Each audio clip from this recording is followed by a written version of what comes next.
Hi, church family. I have one more thing for us to think about this week in the story of Anna that we used in worship this past Sunday. If you want to read the story, again, you can find a link to the scripture below this video.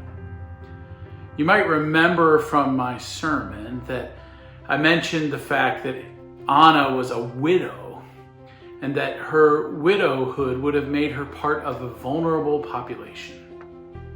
In the time that Anna lived, men were really the only ones who had the ability to make a living, and men were the ones who had a social standing. And so as a woman who had lost her husband, not only would she have lost her partner, but she would also have lost her provider and her place within the community. All throughout Scripture, widows are identified as part of the vulnerable population that the people of God are called to take care of and to advocate for. When we talk about this calling as the church and take it up, we tend to think of it in one way. We tend to think of those who are vulnerable, like people living in poverty or minorities or individuals who are homeless. We tend to only think of them from the stance of what they need and how we can fulfill those needs.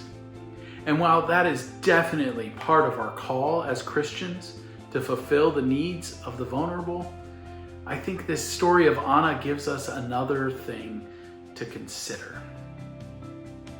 Anna does not come across as someone in need in this passage, and in fact, she comes across as someone with significant gifts.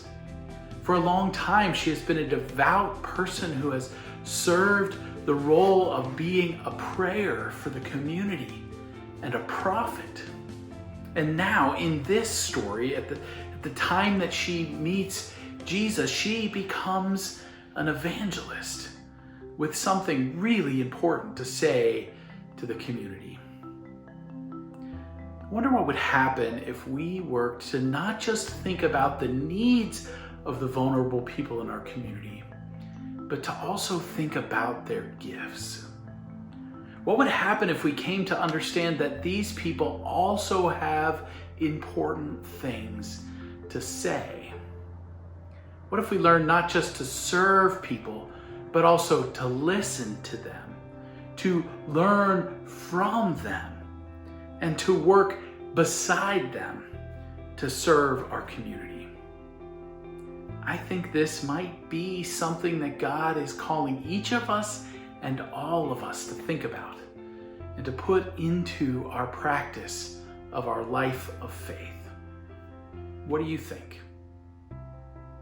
Have a great week, and I hope to see you on Sunday, either in person or